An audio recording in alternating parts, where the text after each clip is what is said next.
Every business wants good customer reviews. Every customer wants a good experience. So what happens when both sides click? Or in some cases, when they don't? From Yelp and Entrepreneur Media, this is Behind the Review. Behind the review, dig deeper too. Behind the review, get all the news. Food for hours fixing, make business boom. Behind the review, dig deeper too. I'm Emily Washkovic, Yelp small business expert. Behind the Review features conversations with business owners and customers who wrote one of their Yelp reviews.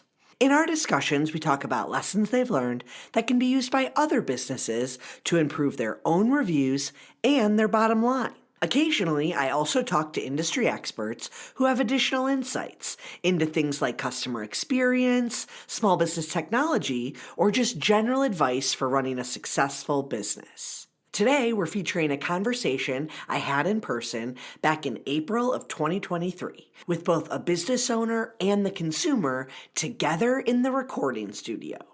Rachel Kellner, one of the owners of Aigner Chocolates, was joined by my colleague and the Yelp Queens Community Director, Samantha B. Let's give our conversation a listen. Samantha, why don't you start and tell us who you are, what you do, and then we'll go over to Rachel. So I am Samantha Behrens, and I am the Yelp Queens Community Manager. And part of my job is to uplift local businesses, but also part of my job is to just be a regular consumer. And this is one of my favorite businesses. I've been shopping for a while. Every time I walk in, I get the chocolate-covered gummy bears. And I keep them in my dresser drawer. But I've gotten to know Rachel and her husband, Mark, over the years. And they're just awesome people, and they have a great product that's also delicious. Thank you. Yeah. Rachel, Yes. let us know who you are Yes. and tell us about your business. My name is Rachel Kellner. I am the co-owner of Aigner Chocolates, which is one of the oldest chocolate shops here in New York City. And we're located on Metropolitan Avenue. And the chocolate shop has been in the exact same place for almost 93 years now. I know. Oh my God. It makes you young and skinny. Look at me. 90 Right? I'm like Benjamin years. Buttoning it, right? And you must not eat any of the chocolate. I mean, that's Definitely obviously- not. Yeah, Definitely that's not. the Not result. at all. Not at all. So, 93 years? Yes. I need to know the journey of Okay, that. Obviously, yes. it wasn't you. Yes.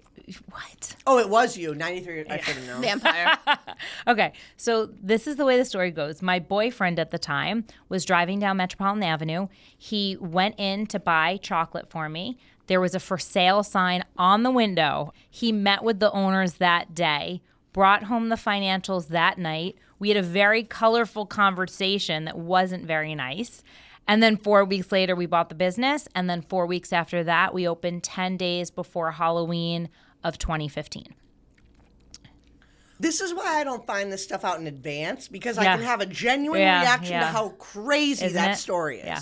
So, and what makes it even crazier is my husband's a pastry chef. He was one of the original owners of Little Cupcake Bake Shop. So he was in New York Magazine because he got sued by Buttercup Bake Shop. And the owner of Buttercup was one of the owners of Magnolia. So it was like Magnolia, Buttercup, and then Little Cupcake. And you know how they say no press is bad press? Well. It was amazing for them, and they did incredibly well. They expanded. They're in multiple locations all over the city.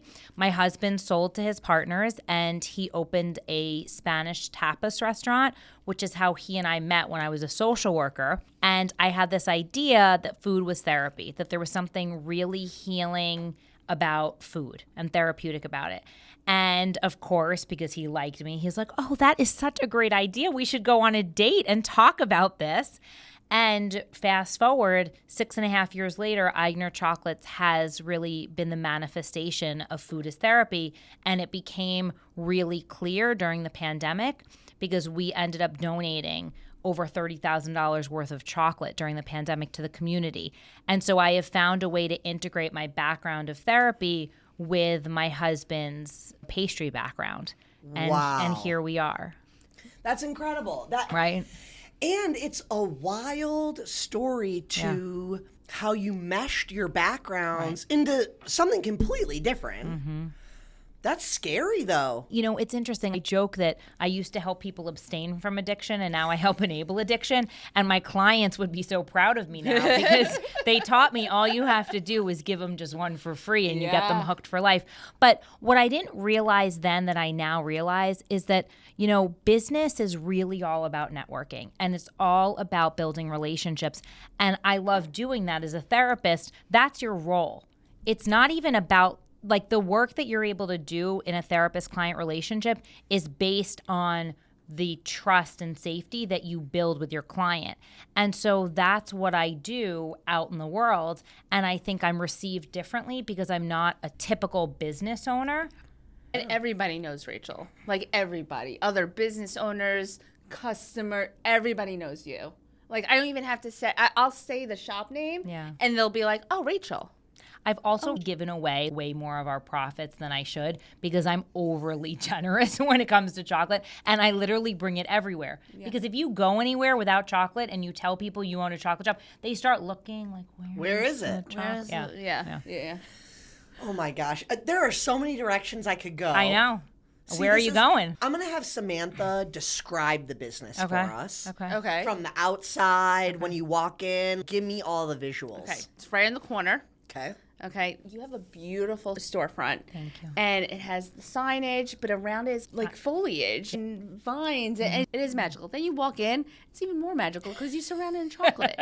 And then to your left, right, as soon as you walk in, there's like a little barista area, and you could get a hot chocolate, a coffee. But there's that right at your left, and then lines of chocolate in the cases, and then to your right, usually it's like the seasonal area, right? And I usually go there before to get my nieces and my son like a little either egg or something. I usually end up eating it, obviously. But so like I go during the holidays, the big holidays, and get them something. I usually actually come and get stuff for gifts too. You guys do a lot of cute little like themed chocolates, so I do that for gifts as well, like a Star Wars chocolate or Batman. My son's name is Bruce, so I get him Batman chocolate a lot. So Cool. It's really cute. I love that. Yeah. And I'm curious, Rachel, what about the business prior to your ownership has stayed the same? And what are some of the biggest changes you've made visually or from a product perspective? So when we bought the business, my boyfriend, now husband at the time, felt that the selling point of the business was the recipes. So when we bought the business, we bought all the recipes. So if you are in your 80s, you are eating the same marzipan now that you ate 80 years ago. And so we kind of felt that if it ain't broke, don't fix it. And there was a reason that there was such a strong loyalty with our customer base.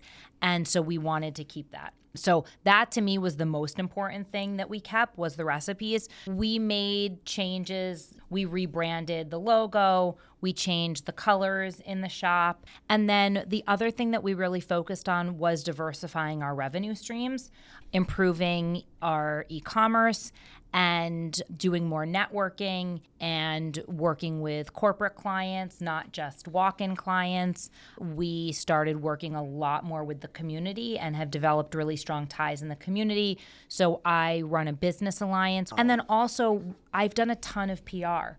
So we were just in the New York Times. We've been on CBS, Do you NBC. still write your own press I do. releases? I write my own press releases. ABC, we spent Valentine's Day morning with Cindy Shu at CBS down the block. And then we were just written up in the New York Times a week ago. We were on New York One a few weeks ago. We were on Channel 11 WPIX with Ben Aaron about a month ago. So that was also something that we've really taken to another level. And I don't think they did any of that with the previous owners. I think a lot of business owners think that to get that coverage, you have to spend thousands of dollars on a PR firm. What would you say to them? So we did that and got nothing. And then I started doing it myself. And I built those relationships. And now it's to the point where I'll literally text my media contacts and say, hey, this is what's going on. And I'll pitch them stories. I realized two things. Number one, the media like to hear from business owners themselves, not PR companies. So I'm sorry to say this, PR companies, but I think you might be going the way of the dinosaur. Number two, that you're making their jobs easier by reaching out to them, you're actually doing their job for them. The other thing is we own a chocolate shop, as you all know, and there are so many terrible things happening in the world that the news couldn't go on if they didn't have some fluff, lighthearted pieces. And so we're always able to provide that. For example, we're now in JFK Airport at Hudson News and at LaGuardia, and that's something that I can reach out because say someone wants to talk about businesses post-COVID, and we can talk about what happened in the candy and chocolate industry and the relationship we developed through the Queens Chamber of Commerce and how they introduced us to Hudson News, and now we're there. Or I also notice, and this is a piece of advice I give people, when you've got momentum, you have to keep going. So what happened was we were named the #1 chocolate shop in New York City by Time Out New York. So what we decided to do this year, because we've been named #1 chocolate shop in Time Out before, I got a banner, and it's bright white, and then the text is in black, and so everyone can see it driving down the street. And then we ended up in the airport. So then I started reaching out to media contacts and said, we were just named #1. Now we're in the airports. Valentine's Day is coming up. Why don't you feature us? Mother's Day is coming up. Easter is coming up. And then we got more and more press. And then it just like the press behooves the press. I think the takeaway there is like you have to be willing to pitch yourself. Yeah. And part of that means you have to be able to talk about yourself. Yeah. And that's where a lot of business owners have the struggle, the roadblock. Yeah. Rachel, you're a new mother. So how do you manage running the store, working with the press, essentially by yourself, and more while at the same time raising your kids? Yeah. You know, fortunately and unfortunately, my husband and I run the business together. And when it's one person operating the business, it makes it exponentially harder to focus on different opportunities. Even like today, for example, this morning I was speaking at Queens College at a business breakfast in the business school. This afternoon, Elmhurst asked me to come and speak at their annual hearing because they want me to talk about the relationship that we've had with the community, right? So this is all like PR stuff, right? But if I didn't have my assistant, my staff, my husband, the chocolate staff, I wouldn't be able to be here. And so for the first few years, was I there 7 days a week, 12 hours a day? Absolutely. I mean, I was telling Sam, we were talking about what it was like after giving birth. My son is 4.5. I brought him back to work with me 10 days after I gave birth. And I said to her, you are insane. That's such a business owner move, man. But can I tell you the postpartum that I went through? I'm sure. And then we went right into COVID and we were trying to keep the business open. So these things don't just happen, right? Like with the New York Times, I've literally been emailing them every few months for 6.5 years. That is the behind the curtain that everyone forgets about. It's not one pitch. No. And it's not one different revenue stream. Right. Yeah. It's thinking about it all. Right. And thinking outside the box. So it's about saying yes. It's about recognizing that you don't know where something is going to lead. Even with Sam, I mean, there are a lot of times people reach out to us and we say no because we literally don't have the bandwidth. And I remember that Sam reached out. We sat at the Candy Kitchen table. We had this very candid conversation. And then we just jive. We just fit. And I think that's why some people get along and some people don't. That's why some people go to certain businesses, have certain friends. It's the energy that you feed and find off of each other. And to piggyback off of that, Rachel just puts out such a good energy too, not even through the chocolate, but just to the community. Thank you. You could tell, this is why I think this squad is the best and my borough is the best, because we do have a real sense of community that you don't see in Manhattan, you don't see in Brooklyn. Yeah. Maybe the Bronx comes the closest, but we really just care about each other, especially when something bad happens. Yeah.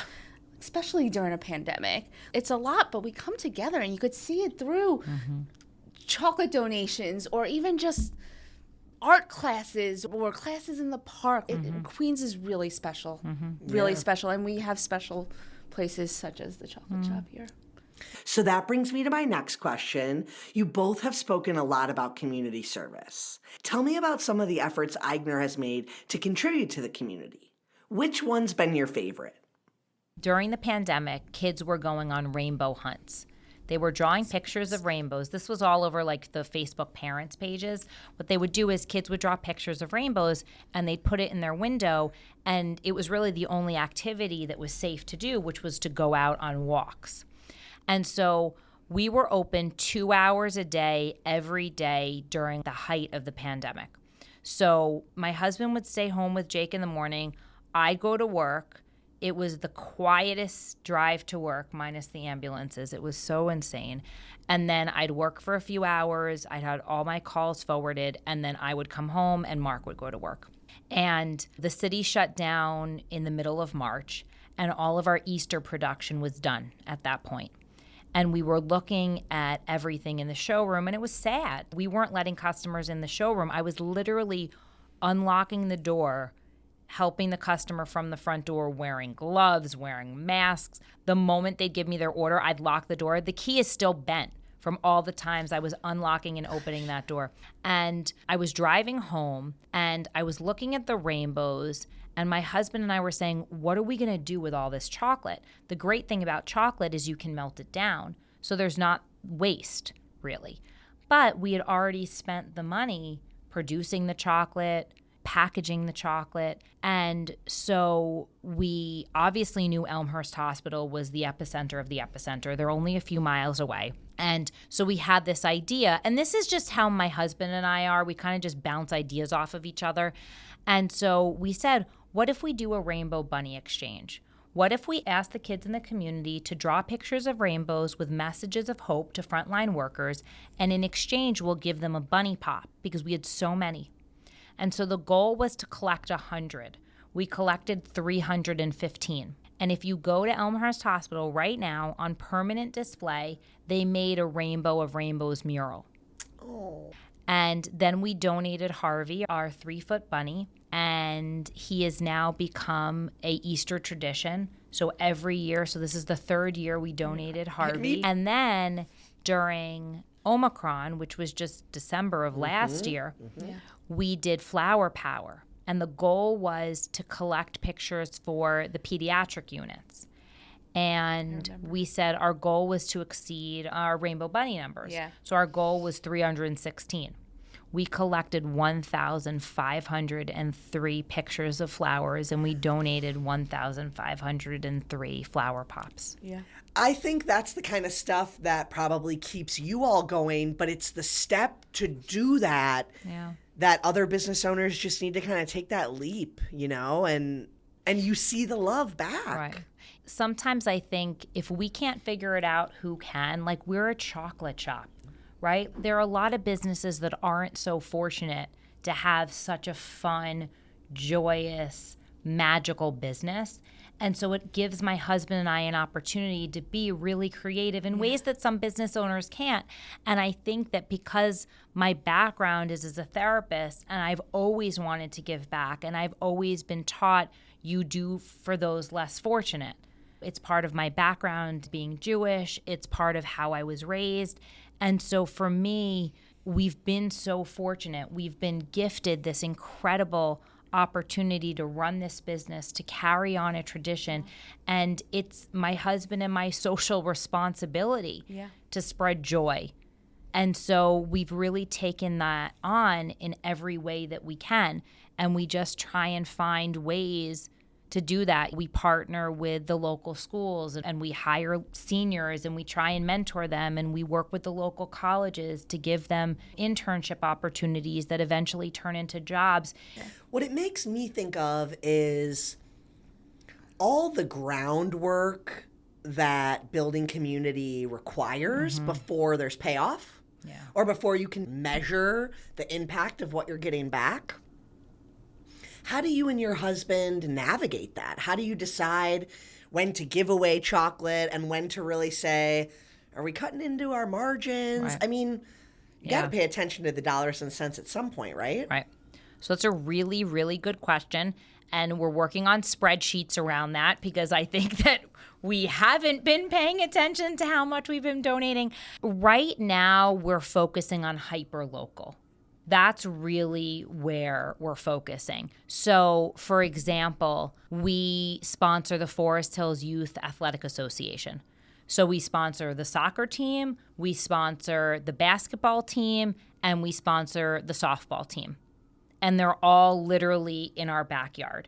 We just did a fundraiser for the daycare in Forest Hills that my son attends.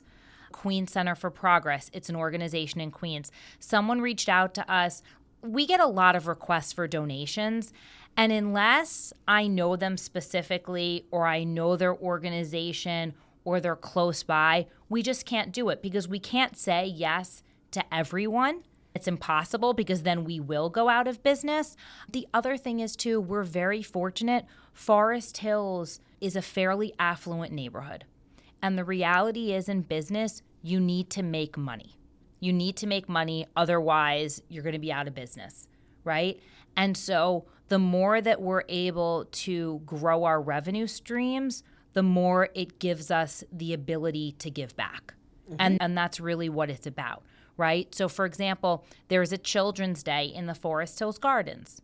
Most people know, if you know about Queens, that Forest Hills Gardens is the most affluent neighborhood in all of Queens, right? So I said to my husband, someone said to me, oh, there's a Children's Day. You guys should do something. And I thought to myself, you know what? There are people that live down the road and have no idea we exist. And these are $2, $3, $4, $5 million houses. Those people probably have the bandwidth to place corporate orders with us. And so the reality is that if we set up a table 2 or 3 blocks away from us and we donate gummies to an event and someone hears about us that doesn't know about us and sees the goodwill that we have and they place a corporate order with us, they're placing an order with a business that's constantly finding ways to give back to the community.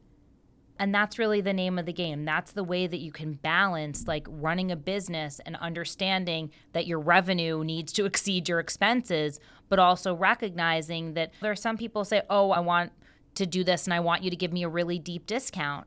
And I'll just say, like, I'm really sorry. If that's how much you can spend, our donation budget is at capacity. This is what we can do for you. But unfortunately, you might need to go to another chocolate shop that's able to accommodate your requests. We're a high-end chocolate shop, and we don't pretend not to be. It also doesn't sound like you close the door on those opportunities, right? It's We're always like, meeting in the middle. Yeah. And education. Like, Yeah. we can't do this event, but maybe in the future. Yes, absolutely. I always leave that door open. Yeah. Always. Yeah. So I love talking about these different revenue streams, but I also do think there's this really core component to what's happening in the brick and mortar. Obviously, you're sitting with me right now, so there are other people in the brick and mortar making it run. Samantha, can you tell me what you value most about your experience as a customer when you first walk into a brick and mortar store? I'm a people person to begin with, so it's always really nice to just walk in to a brick and mortar and see a smiling face, whether that be one of your staff that is very knowledgeable about what's going on or what's in the shop. There's something about, even when I meet with business owners myself, I'm always apt to go in person than over the phone or even on Zoom. We got so comfortable during the pandemic just sitting behind a screen. I'm just not that person. I never was. Yeah. Rachel, I wanted to bring it to you to talk about the team. Even earlier, you mentioned you have the chocolate makers, you have the people who are working in the store, dealing with your customers. How do you make sure they carry out that same feeling, emotion, approach that you and your husband bring to the business? Yeah.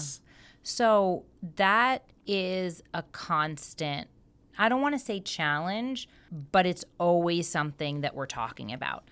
Our staff typically, our front of house staff stay for a year or two. It's not a lifestyle, like a career choice to work in the counter. So we understand that our staff are with us for a period of time. When we hire them, we do set expectations around this isn't just a summer job. The learning curve is really steep. And also, our staff know about my background. And so they know that, and I'll explain to them, when Samantha's walking into the store, she's probably either in a good space or a not so good space. It's one or the other. And if you're in a good space, it's wonderful. And that's great, being in around pleasure and joy and seeing, tasting, touching, smelling the chocolates, only going to be elevating that. And if she's not in a good space, this is going to be her reprieve.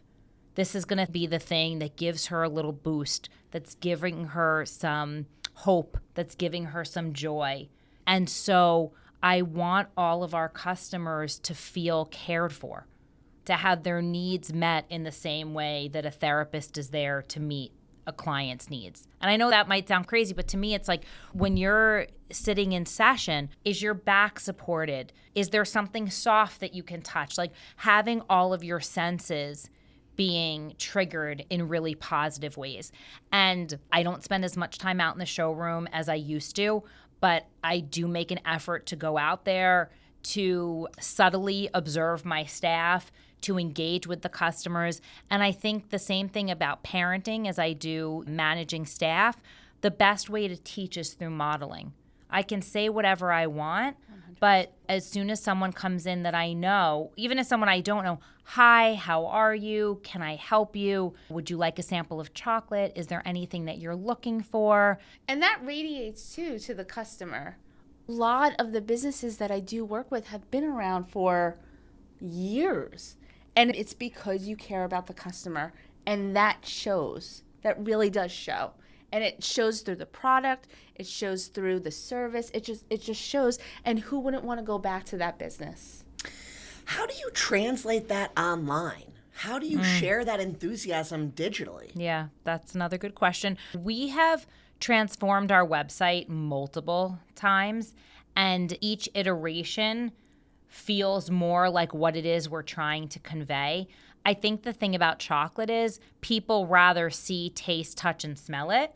So our online sales are not what I think they could be. However, I think that people rather come into the store than shop online. What I love about what you just shared is that you've identified what you're good at and what your customers value most. And you've made the decision to put your resources there. Sure, if you diverted your time and resources to e-commerce, you could be more successful than you currently are in the space, but the customer experience is really worth more to you and to your customers. E-commerce becomes an additive to an already successful in-store business instead of the focus taking away from your customers in person. Right.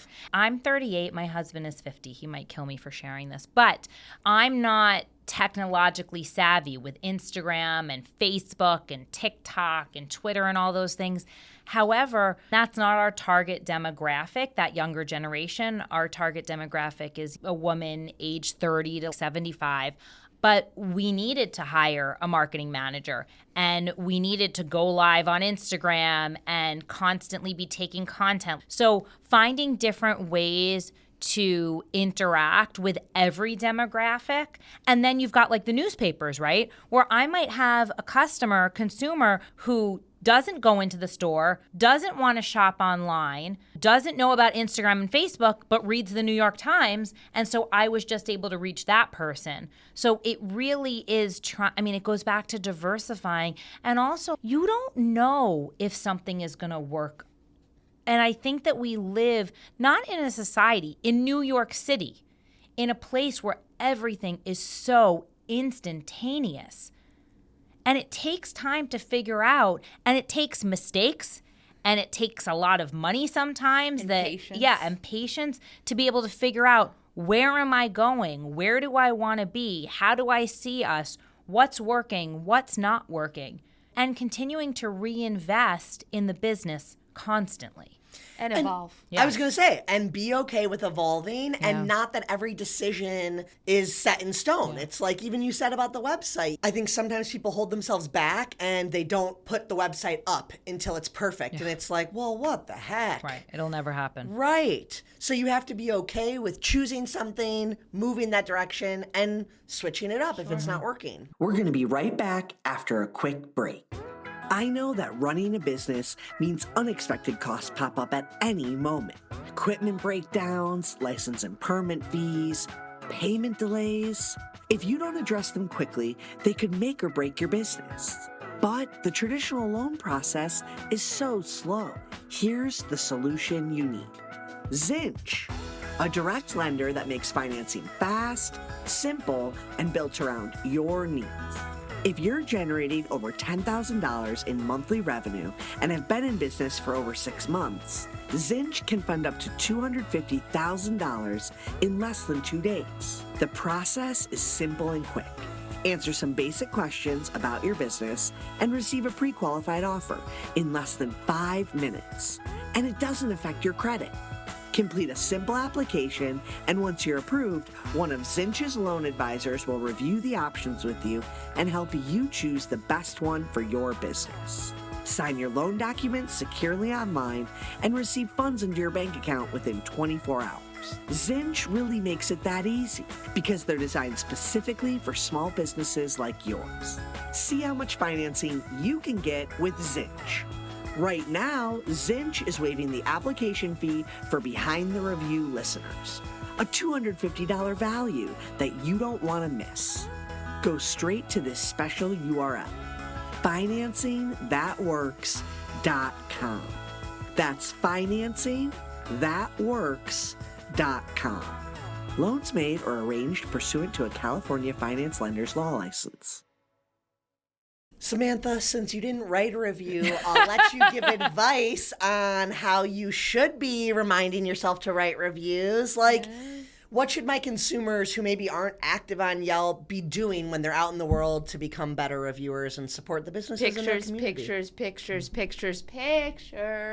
We have the greatest gift where we have a handheld device that we could literally record everything around us. Mm-hmm. I went to get my makeup done today, and I was telling them that I came here because I went on Yelp and you posted pictures of the makeup and described everything in caption, and it was perfect. That's why I came here. Mm-hmm. That's the first tip I give all the time. Pictures, captions, everything, because that's how you're going to get the most word out. Then outline your experience. I always put how my food was, how my product was, how my whatever was, how I was treated when I walked in, if there's some constructive criticism, little details like that people might not know about or might oversee, that adds to the experience as well. So I like to put those in as well. Talk to me about how you and your husband look at reviews. Do you read them? You have someone read them for you? I have someone read them for me now. We used to look at them, and when it's your business, it feels so personal. And I do agree, listening to you share that having a bad review makes it a little bit more real, right? For example, someone came in and the batch was, I don't know, it wasn't perfect. And they came in and they told me, and then I gave them something for free. And you know what I said? I said, thank you for coming in, because you could have just stopped coming. But instead, you decided to come in, you decided to let me know, and I really appreciate the feedback because I can't get better. And so I think that's what's important about looking at these reviews, is being able to discern what's accurate, what's just an angry person. If someone clearly opened the account and only has 2 or 3 reviews, I discard them. I do think that it's important to recognize that everything can't be perfect all the time, right? And I'm not going to be improving as a business owner, as a leader of my company, if we're not hearing what everyone has to say. But yes, at this point, we do have someone else reading the reviews. If there's anything that is hard to respond to, it obviously comes to us, but we are very fortunate. The majority of our reviews are positive, so they're really easy to respond to. And I like to respond to as many reviews as we possibly can. And you're right, it's important for people, for the consumers to know that the business owner is engaged. And I think, just to go back to one of the questions you asked before, one of the biggest challenges that business owners find is working that balance of working in your business versus on your business. And it's so tricky. What I like best about this perspective is it breaks down the assumption that a business owner needs to be the one managing. And I am a firm believer that someone has to, right? You can't just ignore it. But a lot of business owners ignore it because they don't want to deal with it, and they feel like, well, maybe I can't delegate this or whatever. But I think delegating something like that is the best thing you can do. But it's also hard to delegate. Of course. Oh, yeah. Very hard. It is. You know what? I think once I had my son, I realized I had to. There really wasn't a choice. And it's funny because I'll literally delegate everything I can. And my husband's like, why don't you do it? I'm like, why should I do it? Like, one of the things that I look at is there anyone else in my company that can do business development? No. Is there anyone in my company that can do PR? No. Is there anyone in my company that can build culture? No. So I have to do those things. Is there someone in my company that can respond to an email? Absolutely. Is there someone that can create a marketing email on MailChimp? Absolutely. Is there someone that can post on social media? Absolutely. Right? That. And it's learning how to set people up for success. It's learning how to help people grow and develop these new muscles. It builds empowerment. Mm-hmm. And every time I let go of something that I don't have to do, I give another person an opportunity to rise. Mm-hmm. And to grow. Mm-hmm. And why should I take that away from anyone? Because I've been given those opportunities. Mm-hmm. And also, and I don't know if you feel the same way, mm-hmm. but ever since I became a mom mm-hmm. and I delved out of how am I supposed to be a working mom and the mom I want to be at the same time, I became even more empowered. I became even more like, well, I have to do this for my family. I have mm-hmm. to do this for my son.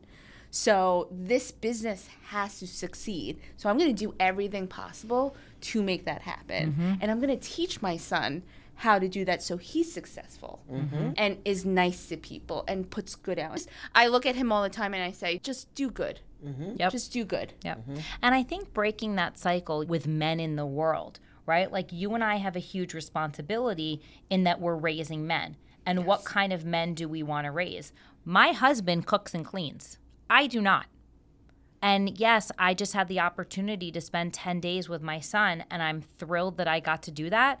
But I told him last night and this morning, Mommy has to go to work today.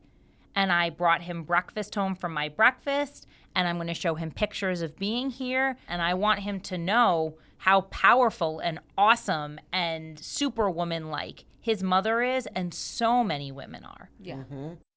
And that concludes our episode. Be sure to subscribe so you get new episodes every Thursday. I hope you enjoyed it and were able to take a thing or two away to implement in your own life. Whether it's a new idea that you can bring back to your business or a fresh perspective on how to be a positive influence as a consumer, we share these stories to inspire and create more meaningful connections in your local community. For more information about today's business or to connect with me, check out the show notes. Behind the review, dig deeper too. Behind the review, get all the news. Food, flowers, fixing, make business boom. Behind the review, dig deeper too. If you own or work at a restaurant, you know how important Yelp and Google are to filling your tables. Now, for the first time, you can accept reservations or waitlist parties on both platforms at the same time. Yelp Guest Manager has integrated with Google, creating the largest restaurant consumer network in the U.S. Offer reservations, next-gen waitlist, and takeout to 64 million more consumers than OpenTable. To join the largest restaurant consumer network in the U.S., visit restaurants.yelp.com. Comscore Media Matrix based on Yelp Guest Manager, Reserve with Google, and OpenTable monthly average numbers of visitors in the U.S. 2022. This episode featured a conversation with Rachel Kellner, one of the owners of Aigner Chocolates, and Samantha B., Yelp's Queens, New York Community Director. Special thanks to Jesse Chayet, who helped edit this episode. To learn more about the story, head to yelp.com/behind the review and check out the guest details and episode takeaways. And don't forget to subscribe to the show on your favorite platform so you get an alert each Thursday when we drop a new episode. To claim your own Yelp business page and start engaging with consumers, visit business.yelp.com. Our theme song is performed by Ali Schwartz and produced by Robbie G. of Messerol Sound.